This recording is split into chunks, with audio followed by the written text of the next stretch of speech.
Hello everyone, M Laxmikant की book देख रहे हैं हम। इंडियन पॉलिटी चल रही है। State council of minister chapter number 28 जो है आज हम डिस्कस करेंगे इसके बारे में। तो इंट्रो में बता देती हूँ पहले थोड़ा सा, ठीक है। तो कॉन्स्टिट्यूशन में जैसे कि ये प्रोवाइड है कि जो हमारी गवर्नमेंट है वो पार्लियामेंट्री सिस्टम पे है in the states on the union pattern, और काउंसिल ऑफ मिनिस्टर जो है headed by the chief minister, ठीक है। जो COM है काउंसिल ऑफ मिनिस्टर, उनको कौन हेड करता है? Chief minister. चीफ मिनिस्टर वाला लेक्चर जो हमने पहले देख लिया है। तो चीफ मिनिस्टर जो है वो रियल एग्जीक्यूटिव अथॉरिटी होते हैं in the politico administrative system of the state. और जो काउंसिल ऑफ मिनिस्टर्स हैं इन द स्टेट वो कॉन्स्टिट्यूट करते हैं एंड फंक्शन करते हैं इन द सेम वे जैसे काउंसिल ऑफ मिनिस्टर सेंटर में करते हैं। वैसे ही हम किसकी बात कर रहे हैं? स्टेट काउंसिल ऑफ मिनिस्टर की। तो वो भी सेम वैसे ही करेंगे जैसे सेंटर में काउंसिल ऑफ मिनिस्टर्स परफॉर्म करते हैं अपनी ड्यूटीज़ को। उसके बाद जो प्रिंसिपल्स होते हैं of parliamentary system of government वो डिटेल्ड में नहीं बताए गए इन द कॉन्स्टिट्यूशन, लेकिन 2 आर्टिकल्स हैं। ये आर्टिकल्स आपको याद रखने हैं। एक आर्टिकल नंबर 163 और 164 जिसके अंदर ये बताए गए या फिर ये डील करते हैं इससे रिलेटेड, जो कि अब हम पढ़ रहे हैं। तो 163 जो है वो डील करता है status of the council of minister, ठीक है। और आर्टिकल 164 डील करता है उनकी अपॉइंटमेंट, टेन्योर, उनके responsibilities, qualification, oath and salaries, allowances of the ministers. तो ये तो स्टेटस बताता है, और ये जो अपॉइंटमेंट, टेन्योर वगैरह ये 164 आर्टिकल जो है उसके साथ डील करता है। अब हम बात करते हैं सेकेंड पॉइंट की, जो कि है कॉन्स्टिट्यूशनल प्रोविजन, जो कि article 163 council of minister to aid and advise governor. तो इसको देखते हैं अब हम सेकेंड पॉइंट को। इसमें यह है कि ये कहते हैं कि there shall be a council of minister with the CM, मतलब काउंसिल ऑफ मिनिस्टर होने चाहिए, उनके साथ उनका हेड जो है वो CM होना चाहिए, जो कि एड एंड एडवाइस करेगा किसको? गवर्नर को, कि उसको कैसे फंक्शन जो है वो एक्सरसाइज करने हैं, except so for as he required to exercise his function in his discretion. तो ये गवर्नर को जो है एड एंड एडवाइस करते हैं, लेकिन डिस्क्रिशनरी पावर जो है वो गवर्नर अपने खुद से यूज़ करता है, उसमें उसको किसी की हेल्प की ज़रूरत नहीं है, ठीक है। सेकंड पॉइंट है if any question arises whether a matter falls within the governor's discretion और नॉट। तो जो डिस्क्रिशन होगा ना गवर्नर का वही फाइनल होगा, ठीक है। जो इसने कह दिया गवर्नर ने डिस्क्रिशनरी पावर का यूज़ करके, वही जो है वो फाइनल होगा। एंड जो वैलिडिटी होगी, anything done by the governor shall not be called in the question on the ground that he ought and ought not to be acted in his discretion. तो वो फिर क्वेश्चनेबल नहीं होगा क्योंकि वो इसकी डिस्क्रिशनरी पावर पे होगा, ठीक है। तो जो एडवाइस है tendered by the ministers to the governor shall not be inquired into any court. ये भी बात आपको ध्यान रखनी है, जो भी ये council of ministers aid and advice करेंगे गवर्नर को, तो मान लीजिए उसमें डिस्क्रिशनरी पावर नहीं लग रही, तो वो फिर गवर्नर के ऊपर बाइंडिंग होगी एंड उसको कोर्ट में ले जाया नहीं जा सकता, वो फिर गवर्नर को माननी ही होगी। ये बात आप ध्यान रखेंगे। उसके बाद आर्टिकल 164 जिसके अंदर other provisions as to ministers, ये देख लेते हैं। तो इसमें पहला है कि जो चीफ मिनिस्टर है वो अपॉइंट करेगा, अपॉइंटेड बाय, मतलब चीफ मिनिस्टर किसके द्वारा अपॉइंट होंगे? बाय गवर्नर, ठीक है। एंड अदर मिनिस्टर्स, जो भी ये जो काउंसिल ऑफ मिनिस्टर्स में मिनिस्टर्स होते हैं वो भी किसके द्वारा होंगे? अपॉइंट किए जाएंगे गवर्नर के द्वारा। और जब ये COM को अपॉइंट करना होगा तो CM की एडवाइस के साथ गवर्नर जो है उनको अपॉइंट करेगा। However in the states like Chhattisgarh, Jharkhand, Madhya Pradesh, Odisha, there shall be a minister in charge of the tribal affair who may in addition to be in charge of the welfare of the scheduled caste and the backward classes or any other work। और जो state of Bihar है was excluded, मतलब उसको नहीं include किया इनके अंदर from the provision of the 94th amendment act 2006 का। तो आपको ये भी याद रखना है 2006 का 94 अमेंडमेंट एक्ट के अंदर बिहार को इनके अंदर इंक्लूड नहीं किया गया। बाकी जो छत्तीसगढ़, झारखंड, मध्य प्रदेश, ओडिशा है, इसके अंदर जो है मिनिस्टर इंचार्ज भी बनाया जाता है। किसके लिए? ट्राइबल वेलफेयर के लिए, और शेड्यूल कास्ट, बैकवर्ड क्लासेस और उनके वर्क के लिए भी इनको इंचार्ज बनाया जाता है। तो आपसे ये स्टेट पूछी जा सकती है, बिहार को भी इसमें इंक्लूड करके कह देंगे कि क्या ये सही है, तो वहाँ पे आपको ये याद रखना है कि बिहार इसमें इंक्लूडेड नहीं है, सिर्फ छत्तीसगढ़, झारखंड, मध्य प्रदेश एंड उड़ीसा ही है इसमें। ठीक है, अभी हम आगे चलते हैं, इसी में ही अभी थर्ड पार्ट देखेंगे। तो जो member of either house of second point देखेंगे, अभी हमने सेकंड पॉइंट नहीं देखा। तो जो टोटल नंबर ऑफ मिनिस्टर्स हैं, ठीक है, इंक्लूडिंग जो आपका सीएम है in the council of minister, वो एक्सीड नहीं होने चाहिए 15% of the total strength of the legislative assembly, but the number of the minister including the chief minister state shall not be less than 12, मतलब 15% से ज़्यादा नहीं होने चाहिए, ठीक है, इससे ज़्यादा नहीं होने चाहिए, और 12 से कम भी नहीं होने चाहिए, ये चीज़ का ध्यान रखना है। और ये किसके अंदर बताया गया, 91st अमेंडमेंट एक्ट जो कि 2003 के अंदर आया था। तो ये भी बात आपको ध्यान रखनी है, वेरी वेरी इंपॉर्टेंट।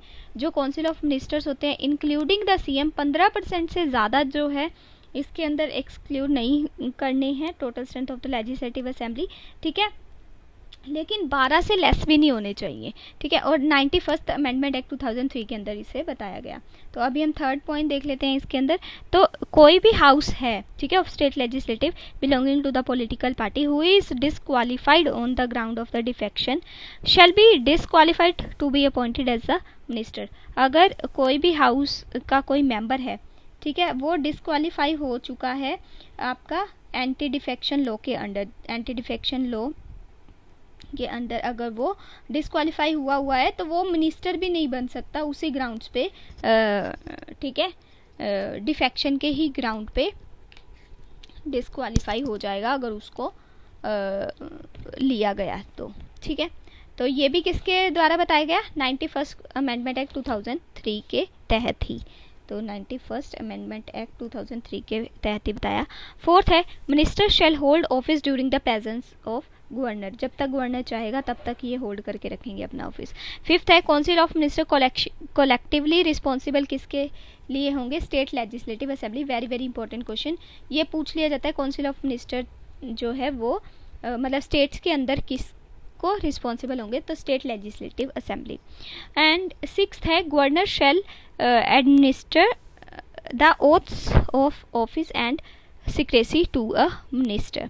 सेवंथ है a minister who is not a member of the state legislative assembly for any period of 6 consecutive months shall cease to be a minister।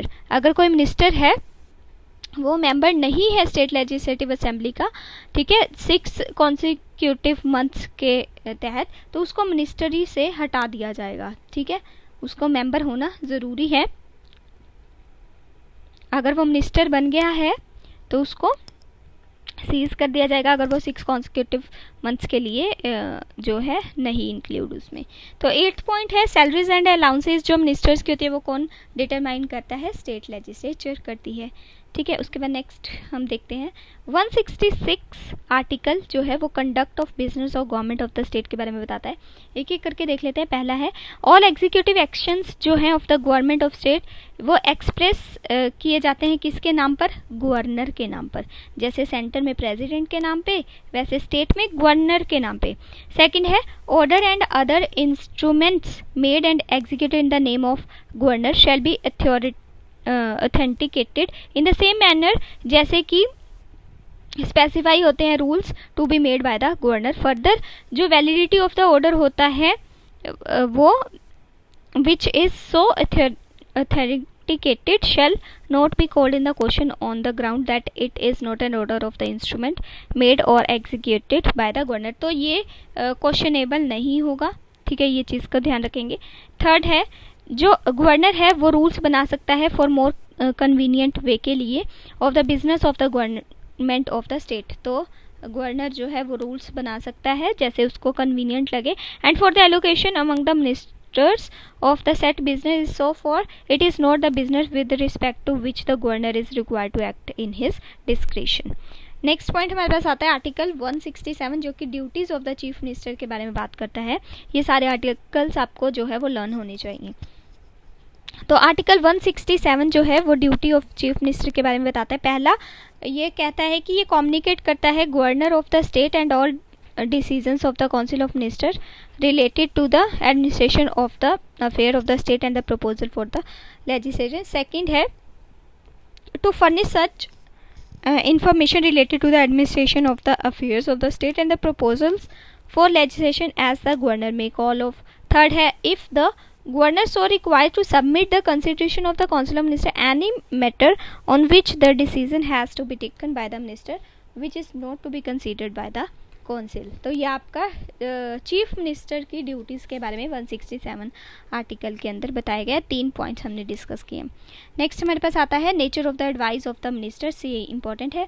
जैसे कि आर्टिकल 163 जो है प्रोवाइड करता है कि जो काउंसिल ऑफ मिनिस्टर है उसके साथ एक सीएम होगा जो कि एड एंड एडवाइस करेंगे किसको, गवर्नर को, जो कि उसको फंक्शंस भी बताता है गवर्नर को कि कैसे परफॉर्म करना है. लेकिन इसके अंदर डिस्क्रिशनरी पावर वो अपनी यूज़ कर सकता है.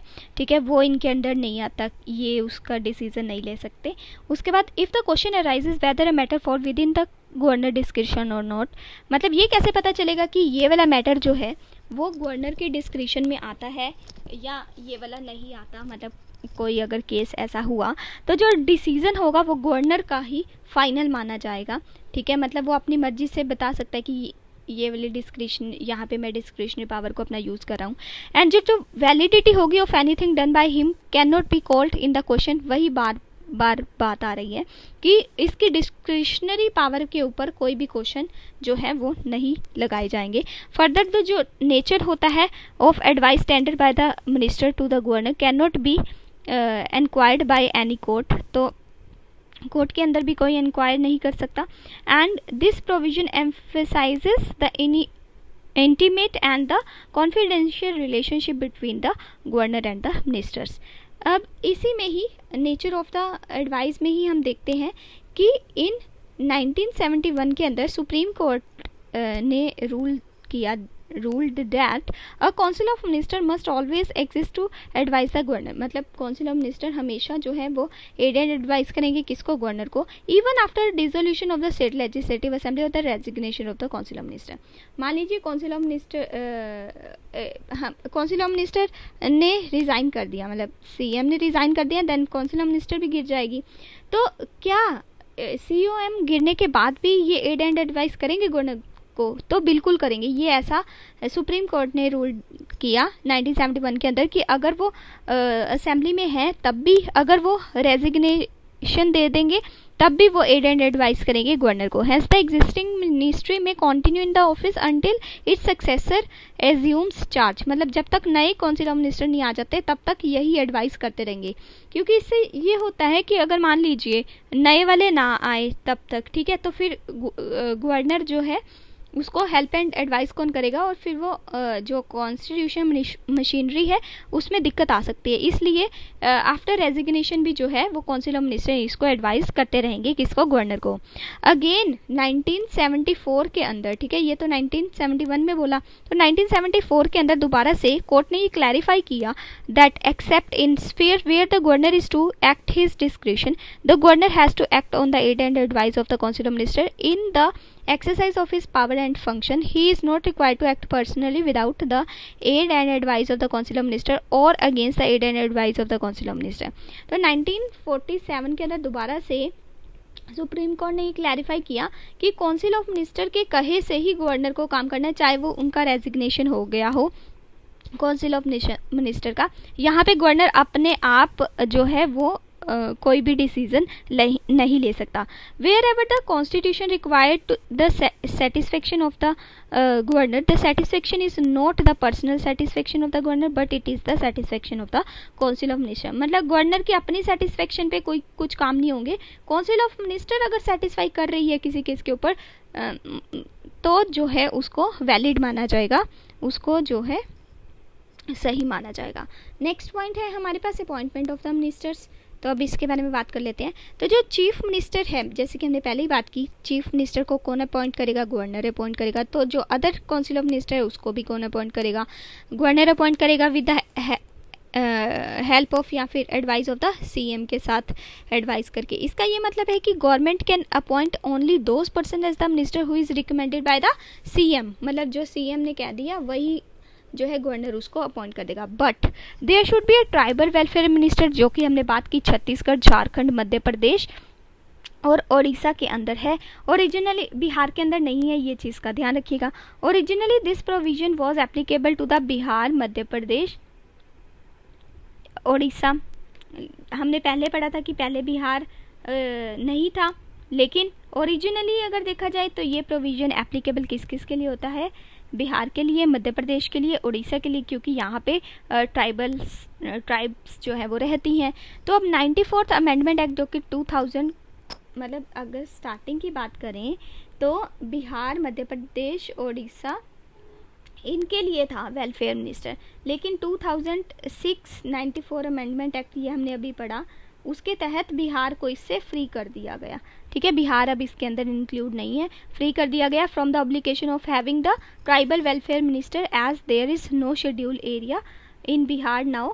ठीक है, and the fraction of the population of the schedule tribe is very small, इसलिए इसको बिहार को यहाँ से हटा दिया गया, क्योंकि पहले बिहार और झारखंड एक ही थे। ठीक है, तो पहले यहाँ पे जो है large number of schedule tribe रहते थे, इसलिए बिहार, पहले बिहार, मध्य प्रदेश एंड उड़ीसा था।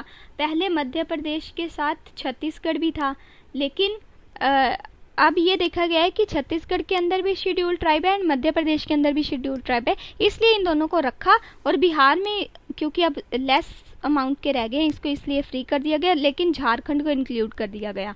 तो अगर मोटा मोटा देखा जाए तो आपको सिर्फ यही चीज़ याद रखनी है जो कि हमने पहले याद रखी थी, कि छत्तीसगढ़, मध्य प्रदेश, झारखंड और उड़ीसा में ही ये ट्राइबल वेलफेयर मिनिस्टर्स जो हैं प्रेजेंट है। उसके बाद there is no schedule area in the Bihar now, इसलिए उसको इस यहाँ से रिमूव कर दिया गया। The same amendment also extended the above provision to the newly formed state Chhattisgarh and the Jharkhand, इसलिए उनको भी इंक्लूड कर लिया गया। Usually the member of the state legislative, either the legislative assembly और the legislative council are appointed as the minister, तो इनको ही minister के लिए अपॉइंट कर लिया जाता है।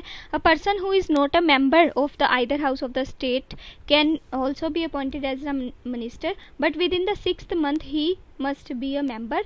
मतलब अगर कोई मेंबर नहीं है, कोई पर्सन अगर मेंबर नहीं है किसी भी हाउस का, स्टेट लेजिस्लेटिव असेंबली के अंदर, और वो अपॉइंट हो जाता है मिनिस्टर के लिए, तो उसको विद इन 6 month जो है वो मेंबर बनना होता है किसी भी हाउस का। ये हमने पहले भी अभी पढ़ा है, किसी भी आइदर हाउस का उसको मेंबर होना होगा। और अगर अब वो 6 month के अंदर किसी भी हाउस का मेंबर नहीं बन पाता है तो उसको जो मिनिस्टर बनाया गया उससे मुक्त कर दिया जाएगा। ठीक है, तो एक जो मिनिस्टर है वो मेंबर होना चाहिए one of the house of the state, उसके पास राइट होगा, right to speak and to take part in the proceeding of the other house, but he can vote only in the house of which he is a member.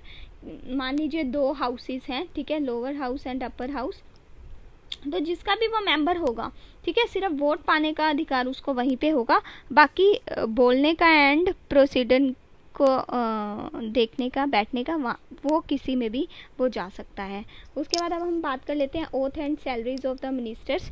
तो before the minister enter into उसके office में, तो जो governor है वो determine करता है उसकी oath of the office and the secrecy. तो उसके अंदर कुछ जो है कस्में वगैरह उठाई जाती हैं, वो देख लेते क्या है। पहला है to bear the true faith and allegiance to the constitution of India, मतलब कॉन्स्टिट्यूशन के अकॉर्डिंग इनको काम करना है। दूसरा कि इनको अपहोल्ड करनी है sovereignty and the integrity of the India. तीसरा है to faithfully and consistently discharge the duties of his office. उसके बाद फोर्थ है to do the right to all the manner of the people in according to the constitution and the law without fear and favor, affection और ill will, मतलब किसी के भय में आके कुछ काम नहीं करना और सही ढंग से, सही ट्रूथनेस में काम करना है। उसके बाद इनकी ओथ जो होती है, the minister swears that he will not directly और इनडायरेक्टली कम्युनिकेट और reveal to any person any matter that is brought under his consideration और become known to him as the state minister except as may be required for the discharge of his duties as the minister। और जो salary and allowances होते हैं minister के, वो कौन determine करता है? State legislative assembly. एंड जो अलाउंसेस होते हैं वो पेएबल होते हैं to the member of the state legislative. Additionally अगर देखा जाए तो इनको लमसम अलाउंस भी मिलता है उनकी रैंक के अकॉर्डिंग, एंड फ्री एकोमोडेशन मिलती है, टीए मिलता है, ट्रैवलिंग अलाउंस, एमएफ मिलता है, मेडिकल फैसिलिटीज़, ये सब कुछ भी इनको प्रोवाइड कराया जाता है। नेक्स्ट हमारे पास आता है रिस्पॉन्सिबिलिटीज़ क्या है मिनिस्टर्स की। तो इसके अंदर पहला है कोलेक्टिव रिस्पॉन्सिबिलिटी, फिर हम बात करेंगे इंडिविजुअल रिस्पॉन्सिबिलिटी की। पहले कोलेक्टिव मतलब, और 3 है, तीसरी है नो लीगल रिस्पॉन्सिबिलिटी।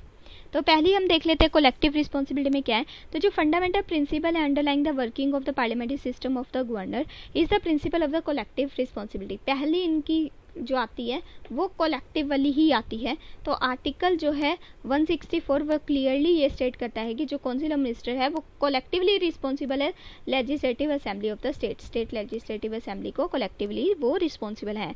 तो दिस मीन्स जो ऑल द मिनिस्टर है on joint responsibility to the legislative assembly for all the act and omission and the commission and they work as a team. इनको team की तरीके से काम करना है कि अगर डूबेंगे तब भी इकट्ठे डूबेंगे और स्विम करेंगे तो भी इकट्ठे ही स्विम करेंगे। They work as a team and swim और सिंक टुगेदर।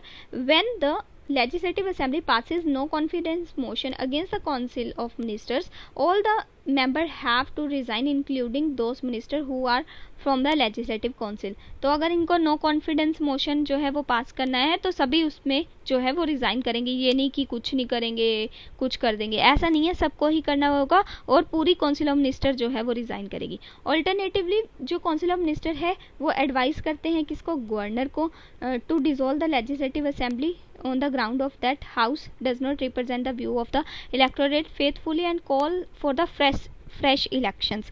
यही बताते हैं कि जो अब जो है फ्रेश इलेक्शंस जो है वो करवाए जाएं, किसको, गवर्नर को। तो governor may not oblige the council of minister which has lost the confidence of the legislative assembly. तो जो प्रिंसिपल है कलेक्टिव रिस्पॉन्सिबिलिटी का, उसका ये भी मतलब है that the cabinet decision bind all the cabinet minister even if they differ in the cabinet meeting. It is the duty of every minister to stand by the cabinet decision and support them within and outside the state legislative। अगर कोई minister disagree करता है इसके साथ, मतलब cabinet decision के साथ, and is not prepared to defend it, तो वो रिजाइन कर सकता है। तो several minister have resigned in the past owing to their differences with the cabinet. काफ़ी सारे जो मिनिस्टर्स हैं उन्होंने रिज़ाइन किया है जब उनकी बातचीत नहीं बनती कैबिनेट के साथ, तो वो रिज़ाइन कर देते हैं। नेक्स्ट हमारे पास आता है इंडिविजुअल रिस्पॉन्सिबिलिटी, जो कि आर्टिकल 164 में ही ये बताया गया है कि जो प्रिंसिपल ऑफ इंडिविजुअल रिस्पॉन्सिबिलिटी है वो कैसे होल्ड करेगी।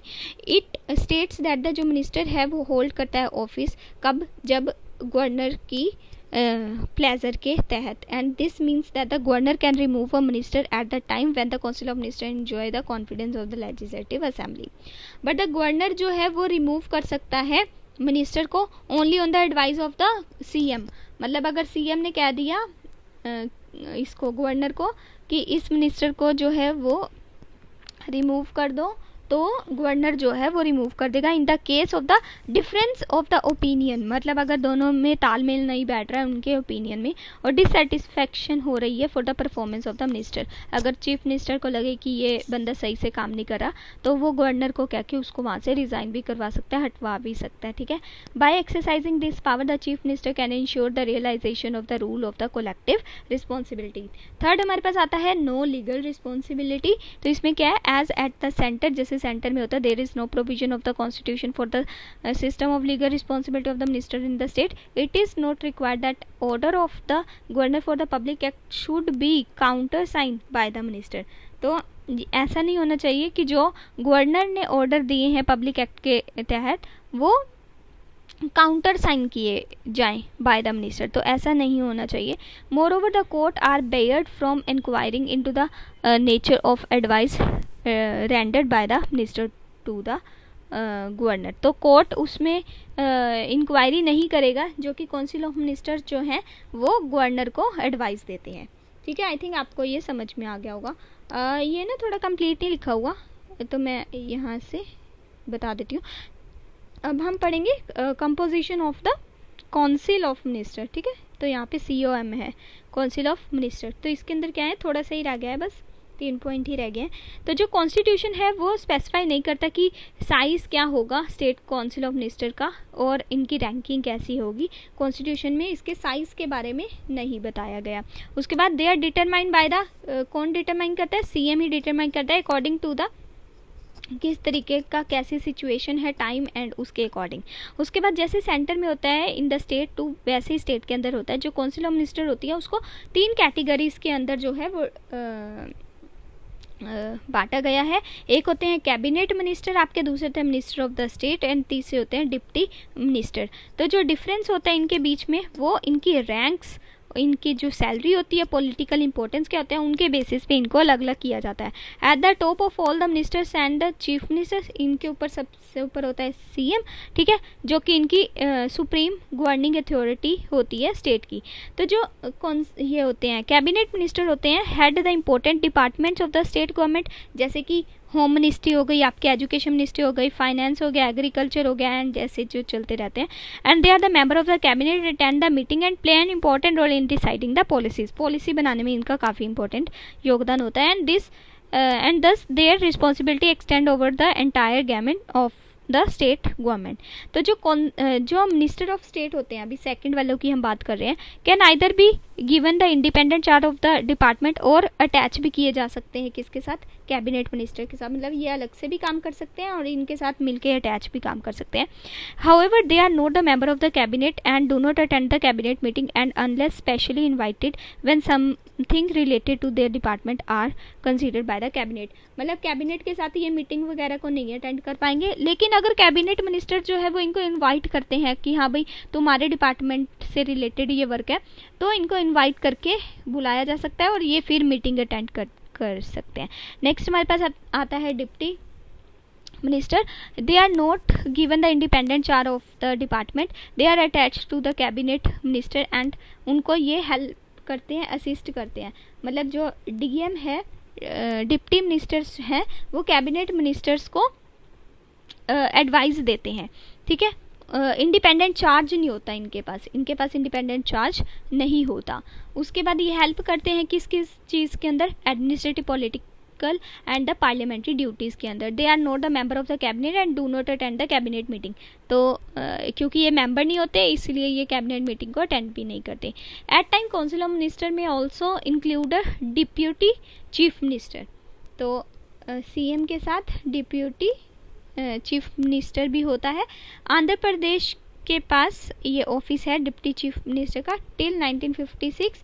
दिस पोस्ट वॉज क्रिएटेड, ये तो हमने आंध्र प्रदेश की बात की। फिर वेस्ट बंगाल के अंदर इस पोस्ट को बनाया गया 1967 के अंदर। राजस्थान, मध्य प्रदेश और कर्नाटका के अंदर भी इसको फिर इंक्लूड किया गया। एंड ये जो डिप्टी चीफ मिनिस्टर होता है ये अपॉइंटेड किए जाते हैं for the local political reasons के लिए। तो ये भी याद रखेंगे कि किसके लिए इनको अपॉइंट किया जाता है, for local political reasons. Next हमारे पास कैबिनेट आता है, इसको देख लेते हैं। तो ये एक स्मॉलर बॉडी होती है जिसको कैबिनेट बोला जाता है, जिसको हम nucleus of the council of minister भी बोल सकते हैं। आपको पता है कि ये एक सेल है एंड उसके बीच में एक न्यूक्लियस होता है जो कि उसकी जान होती है। तो वैसा ही कैबिनेट एक स्मॉलर बॉडी है जो कि काउंसिल ऑफ मिनिस्टर, एक अगर ये काउंसिल ऑफ मिनिस्टर है तो बीच में ये कैबिनेट होगा जो कि न्यूक्लियस की तरह काम करेगा। तो इनका रोल भी काफ़ी इंपॉर्टेंट रहता है, जैसे कि सेल के अंदर न्यूक्लियस का रहता है वैसे। तो यहाँ पे कैबिनेट का रोल भी वैसा ही रहता है। उसके बाद ये जो होते हैं इसके अंदर कैबिनेट मिनिस्टर्स होते हैं और ये real centre of authority in the state government होते हैं। इनकी जो रोल होते हैं वो ड्यूटीज़ वगैरह वो क्या होती हैं, पहला देख लेते हैं। ये हाईएस्ट डिसीजन मेकिंग अथॉरिटी होती है in the politico administrative system of the state. दूसरा है चीफ पॉलिसी फॉर्मुलेटिंग बॉडी होती है, ये पॉलिसीज़ बनाती है। तीसरा है सुप्रीम एग्जीक्यूटिव अथॉरिटी होती है of the state government. Fourth ये चीफ कोऑर्डिनेटर होती है स्टेट एडमिनिस्ट्रेशन की। फिफ्थ है कि ये एडवाइजरी बॉडी होती है किसकी, गवर्नर की, गवर्नर को भी ये एडवाइस करती है। सिक्स्थ पॉइंट है कि ये चीफ क्राइसिस मैनेजर के रूप में भी काम करती हैं एंड डील करती है, अगर कोई भी इमरजेंसी सिचुएशन आ जाए तो उसमें ये हेल्प करती है और ये डील करती है with the major legislative and financial matters. एट है ये एक्सरसाइज करती है control over the higher appointment like the constitutional authorities and the senior secretariat administrators. Next last point हमारे पास रह गया, उसको भी देख लेते हैं। कैबिनेट कमेटीज़ कौन कौन सी होती हैं, क्या होती हैं, ठीक है। तो कैबिनेट कमेटी जो है वो वर्क करती है थ्रू द मतलब कैबिनेट जो है वो वर्क करती है थ्रू द कैबिनेट कमेटी, और ये दो तरीके की होती है, एक होती है स्टैंडिंग और दूसरी होती है एडोक। स्टैंडिंग वाली तो होती है आपकी परमानेंट वाली, और ये होती है आपकी टेम्परेरी वाली। तो ये जो सेटअप की जाती है by the chief minister according to the, अगर टाइम एंड सिचुएशन कुछ ऐसी आ जाती है तो टाइम टू टाइम इसको बनाया जाता है। परमानेंट वाली तो परमानेंट बना के रखते हैं, टेम्परेरी वाली को टाइम सिचुएशन के अकॉर्डिंग बनाया जाता है। And their number, nomenclature and the composition जो है वो टाइम टू टाइम चेंज होता रहता है। They not only sort out the issues and formulate the provisions proposal for the consideration of the cabinet, but also take decision. However, the cabinet can review their decision. तो cabinet जो है वो इनके decision को review भी कर सकता है टाइम टू टाइम, दोनों उसका, ठीक है, कमेटीज़ का। नेक्स्ट हम पढ़ेंगे स्टेट लेजिस्लेचर, एंड आप इन वीडियोस को ज़्यादा से ज़्यादा शेयर कीजिएगा। Thank you.